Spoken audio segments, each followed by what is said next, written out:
Welcome back to Behavioral Science for Brands, a podcast where we bridge the gap between academics and practical marketing. Every week, we sit down and go deep behind the science of some of America's most successful brands. I'm MichaelAaron Flicker. And I'm Richard Shotton. And today, Richard and I are very excited to share that our biggest collaboration yet is coming out on September 30th, 2025, and it's called Hacking the Human Mind. Hacking the Human Mind is a book that is split into 17 chapters, and each chapter looks at an individual brand. And then in that chapter, we discuss the behavioral science principles the brands use to power their success. We wrote it to be practical, insightful, and hopefully fun to read. Robert Cialdini said that he couldn't put it down. And Rory Sutherland said it was a book for the ages. And the reason we're talking about the book today is that actually the Behavioral Science for Brands podcast was the inspiration for the idea of the book. So, because of that, in the 2 months leading up to our book launch, we said, what if we picked three of our favorite episodes that we originally featured because we were fascinated by how they really applied behavioral science in their marketing and in their brand? And so, a little bit of a shameless self promotion, we said, let's bring back that episode. Tell why we loved it in the first place, and then build on it and tell you what we did in the book to build on the ideas that we originally started with. So we started with Dyson, and today we're focusing on Pringles. The official launch name of this product was Pringles Newfangled Potato Chip. And in our original interest, we were super excited to dive into how Pringles used rhyming to become really well known and well remembered in America. So, Richard, can you bring us in a little? Tell us top line what we covered in the episode around rhyming and what else, and then how did we advance that in the book? Yeah, so in the podcast, we very much focus on the classic research, so the original research into what became known as the Keats heuristic back in the late 90s by McGlone and Toffigbash. And their research showed that if you give people proverbs, and one group sees a rhyming proverb, like woes unite foes, and another group sees the same basic proverb, but it doesn't rhyme, like woes unite enemies, the rhyming group will believe the proverb more than the group who saw the non-rhyming version. So we talk an awful lot about that experiment and some of the variants those academics did, showing that you can boost believability by using rhyming strap lines and catchphrases. And we discuss in the book, the podcast, some of the ways that can be applied and why advertisers don't use it enough. Now, in the book, we look at it in much richer detail. So rather than just discussing proverbs and the Keats heuristic, we show from research by Phil Kukova, a Norwegian at the University of Oslo, we show that this doesn't just apply to proverbs, it applies to products. And I think that's really important. And then we also look at some of the new research we did for the book. So we did some brilliant research with Kantar, where we show that not only do rhyming phrases boost believability, they also massively boost memorability. We are much, much more likely, 3x fold, we are much more likely to remember a rhyme than a non-rhyming phrase. And then outside of the Keats heuristic, outside of rhyme, the other part of the chapter that's super useful, and it's very different from all the other chapters, is we start looking at not just what Pringles have used to drive their success from behavioral science. We also look at some experiments that psychologists have done using Pringles. And we start with this amazing study by Charles Spence, 2004 study, where he looks at synesthesia, this idea that one of our senses affects other senses. So with Pringles, he does an amazing study where people are eating Pringles, they're listening via headphones while they do this, and essentially Spence and his co-researchers, they manipulate the sound that people hear. So some people hear a very loud crunch, some people hear a muted crunch. And the people that hear the loud crunch believe that the Pringles that they're eating are fresher than those who hear the muted crunch. So this is one of the real first seminal studies done which show one of our senses, in this case hearing, affects other senses, in this case taste. Now we take that as a starting place and look at all sorts of different ways that the senses interact and how you as a marketer can harness these ideas. So we look at, I think, weight affecting perceptions of quality. We look at sound and perceptions of quality, all sorts of ways that the most creative marketers can apply these principles. And we put it strategically towards the end of the book. It was one of our earliest podcasts. It's towards the end of the book because when we finished that chapter, we said, wow, there's so much more you could do with this. Like, we just felt it was so fertile with ideas that it was a great kind of ending note before we got into our epilogue, into our conclusion. So excited for everybody to hear more about it. So coming up now is our replay of episode 7, how Pringles used rhyme to become America's top chip. And remember, Hacking the Human Mind is coming out on September 30th, wherever books are sold. You can reserve your copy now by pre-ordering on Amazon. Just search Hacking the Human Mind. Thank you so much for your support. And now, happy listening.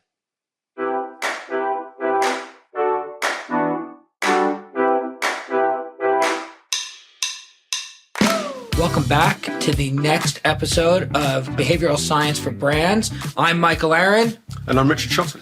And today we're talking trust, rhyming, and everybody's favorite junk food. And we're going to use Pringles, a favorite American potato chip, or what you would call crisp. We would say the chips come in a can. You would say, Wow, it comes in a tube.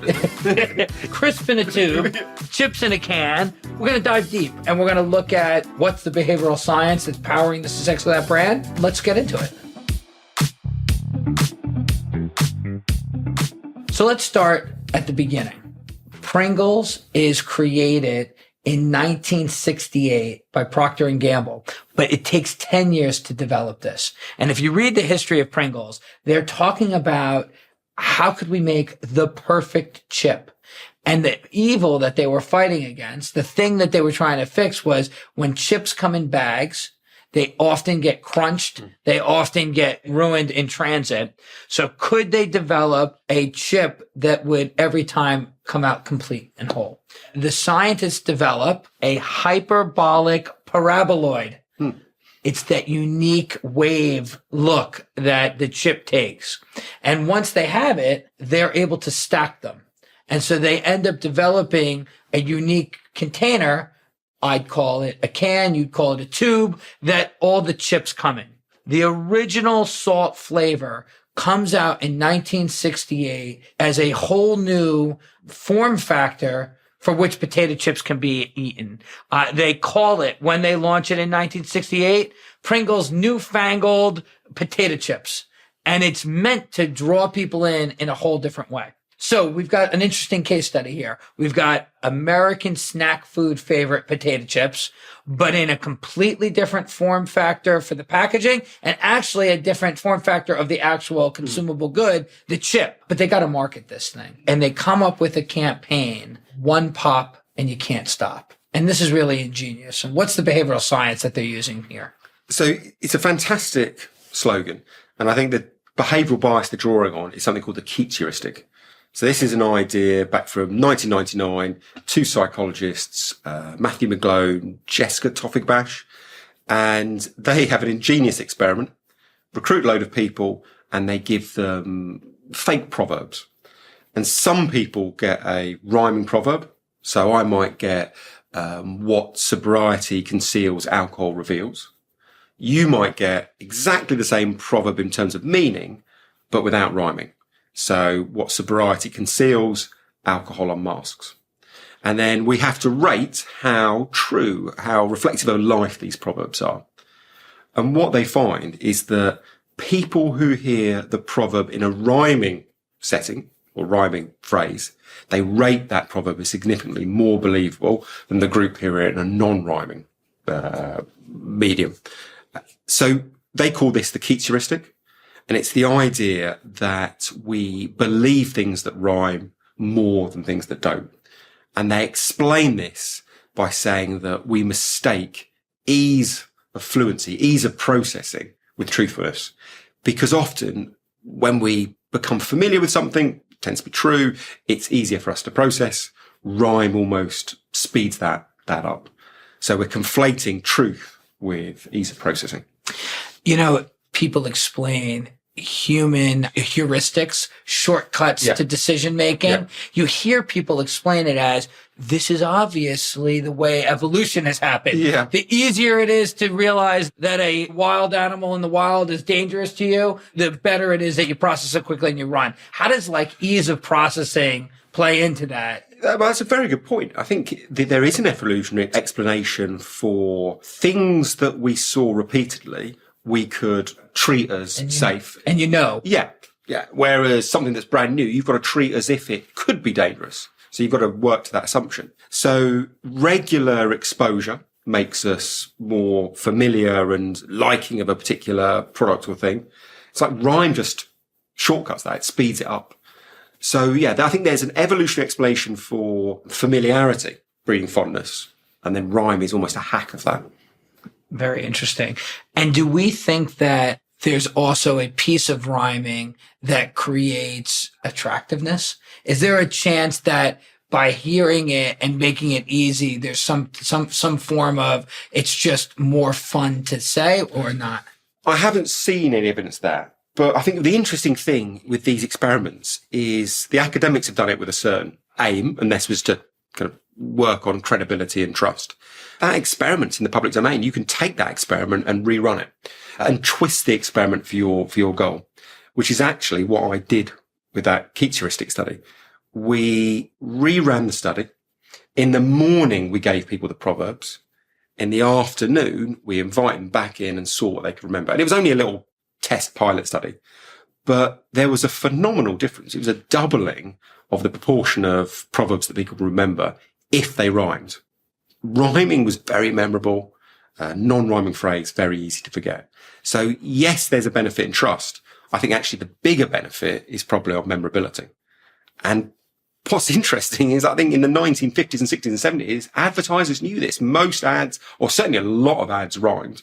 It is a much less common tactic now. When we think about that, there was also, it used to be much more popular to use jingles and sound. They call that today sonic branding. Yeah. What is that? Yeah. It's just really an association of a sound with a brand. Does that play into this at all? I think they're related, definitely. And I think there's an element of probably some similarity between rhyme and jingles and both being memorable. Right. There's also that similarity of neither of them feels particularly sophisticated. If you're sitting around as marketers, I don't think we would judge a marketer as being sophisticated for using a rhyme or a jingle. But frankly, that's irrelevant. We shouldn't be spending our clients' budgets to boost our self-image. We should be spending budgets to boost the chance of success. And rhyme definitely does that. So let's take a break. And when we come back, we'll dive a little deeper into the subject and see what else we can uncover.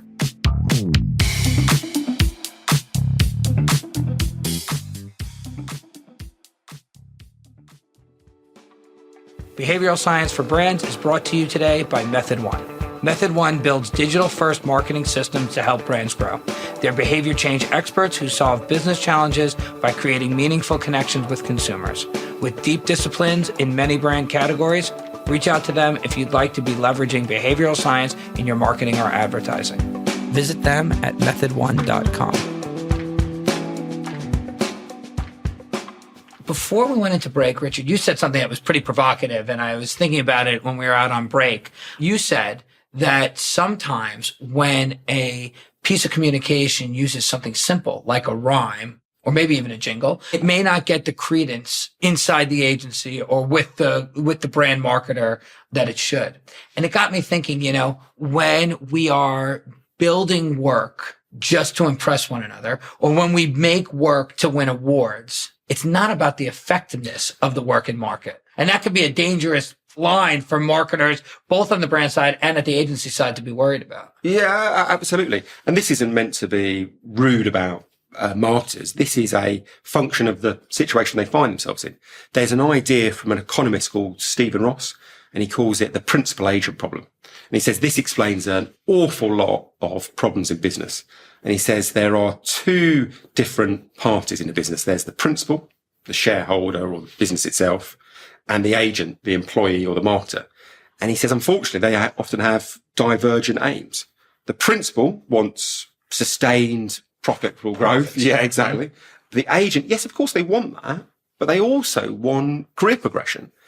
And bring it back to rhyme. The problem with rhyme is it might be a great way of generating the profitable growth, because it certainly delivers memorability, which is a key task for advertising. But what it won't do is generate career progression for a creative, because it's not signaling that you're at the cutting edge of your profession. So tactics like this in a standard business model don't get used enough. Now, rather than bemoan human nature, there's no point doing that. These are fundamentals. These are fundamental drivers.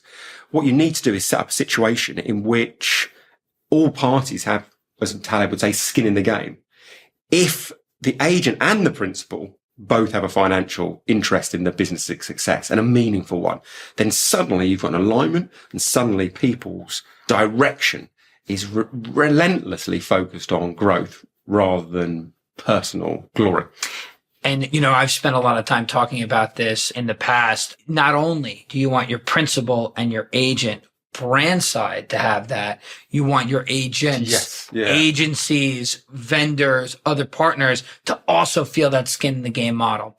And when we've had those situations in relationships that I've been a part of, it not only changes the focus, as you're talking about, to be about outcomes for the brand. And so it doesn't matter if rhyme is fancy or not. Yeah. It also changes the culture of how people work together, because now you're all on the same side of the table, pushing towards the same goal. Yes. So it's got a business benefit, no doubt, and it has a cultural benefit that it changes the way the teams work together. Absolutely. Taleb talks about this idea of skin in the game a lot. And one of the things he says repeatedly is if you don't have skin in the game, what you end up doing is overcomplicating things, because you need to show to the person you're selling your services, you need to show that you are an expert and you're clever and you're sophisticated. And it can end up with suboptimal solutions. For all of us that have worked with agencies, for everybody who's had marketing partners come in, this is the number one fear a brand has. Brands and owners, principals, want the best work done as fast as possible. The problem with that dichotomy is that it's not always the way that the agent can make the most money. And so until you align economic success, until you put everybody on the same side of the table, you really risk having no choice but to overcomplicate, or having no choice but to have people prove their worth rather than focus on the outcome. Yeah, absolutely. So really interesting conversation today, like we do at every podcast. Let's wrap it up. Let's give our marketers the biggest things they should take away from today. Key thing is, I think, the power of simple solutions. Don't ignore something because it seems easy and simple. One learning from behavioural science is sometimes very small interventions can have a huge effect. And the intervention we've been talking about is rhyme. That's one of the tactics you should consider. And my build on that would be, if you can change the culture of your company, you can change the culture of your relationships to be focused on outcomes instead of on cleverness, everybody will do better. So that brings us to the end of our episode. If you liked what you heard today, we'd appreciate a thumbs up, a good rating, a review, and be sure to come back next time. We have lots of really exciting and interesting behavioral science to uncover next. Until then, I'm MichaelAaron Flicker. And I'm Richard Shotton. See you later, alligator. In a while, crocodile.